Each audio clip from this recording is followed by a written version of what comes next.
Hi friends, எல்லாருக்கும் வணக்கம். இன்றைக்கி நம்ம கார்டனோட அப்டேட் பார்த்துலாங்களா? ரொம்ப நாள் ஆச்சுங்க கார்டனை காமிச்சு. இது பார்த்திங்கன்னா பாருங்கள், முருங்கை மரம் கட் பண்ணி விட்டுருந்தா அது எல்லாமே துளிர் விட்டு சூப்பராக வர ஆரம்பிச்சிருக்கு. இது வந்து சிரிசாந்திமம்ங்க, எல்லாமே வந்து நல்லா படர்ந்து வந்துட்டுருக்கு. இது வந்து வெள்ளை கரிசலாங்கண்ணி பூக்களில் எடுக்க ஆரம்பிச்சிருக்கு பாருங்கள். இது எல்லாமே வந்து எண்ணெய் காய்ச்சலுக்காக நம்ம யூஸ் பண்ணிக்கலாம். அடுத்தது செம்பருத்தி பூங்க, செம்பருத்தி பூ பட்ஸ் வச்சுருக்கு பாருங்கள் அழகா. சூப்பராக 2, 3 பட்ஸ் வந்து வந்திருக்கு. அடுத்தது பார்த்திங்கன்னா, இது பிரம்ம கமலம்ங்க. நிறைய பேருக்கு தெரியும், சில பேருக்கு தெரியாதுன்னு நினைக்கிறேன். இது நைட்டில் மட்டும் பூக்கும். நல்லா விரிஞ்சிட்டு அதுக்கப்புறம் பகலானோன்னு இந்த மாதிரி சுருங்கிக்குது. பட் ஒரு வாரமாக என்னால் வீடியோ எடுக்க முடியலைங்க. இது பார்த்துருந்தா கண்டிப்பாக வீடியோ எடுத்திருப்பேன். இன்றைக்கி தான் ஏதாச்சும் பார்த்தேன். பக்கத்துலேயே கற்பூரவள்ளி நல்லா படர்ந்து வந்துட்டுருக்கு சூப்பராக.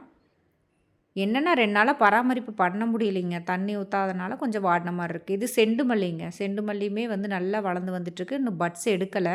அடுத்தது பார்த்திங்கன்னா, இது தட்டைப்பயிர்னு சொல்லுவாங்க, காராமணின்னு சொல்லுவாங்க இல்லைங்களா, அதுதான் இது. சூப்பராக பாருங்கள், ஒவ்வொன்றும் அப்படியே காய்ச்சி வந்துட்டுருக்கு. நிறைய காய்ச்சிருக்குங்க, உள்ளுக்குள்ளேயும் நிறையா இருக்குது. இது வந்து பட்டை அவரை, பொரியல் அவரைன்னு சொல்லுவாங்க. இது வந்து பொரியல் பண்ணி சாப்பிட்டா அவ்வளோ டேஸ்ட்டாக இருக்குங்க. தேங்காய் பூவெல்லாம் போட்டு பொரியல் செஞ்சு சாப்பிட்டா அவ்வளோ சூப்பராக இருக்குது. ஹெல்த் பெனிஃபிட்ஸ் நிறைய இருக்குங்க. இது பூக்களெல்லாம் எடுக்க ஆரம்பிச்சிருக்கு. வெள்ளை வெள்ளையாக இருக்குது பாருங்கள். இனிமேல் நிறைய காய் பிடிக்கும்னு நினைக்கிறேன். அடுத்தது பக்கத்துலேயே பீன்ஸு. இது கொஞ்சம் பூச்சி தாக்குதல் இருக்கிறனால இலை எப்படி இருக்குது. பட்டு இருந்தாலும் பூக்கள் பிஞ்சுகள் பாருங்கள் நிறைய பிடிச்சிருக்கு. பீன்ஸு காய்ச்சா ஒரே முட்டை நிறைய காய்ச்சிருங்க. அப்படியே கொலை கொலையாக காய்ச்சி தொங்கிடும். அடுத்தது பார்த்திங்கன்னா செகண்ட் அறுவடை கம்மியாக தான் வரும்.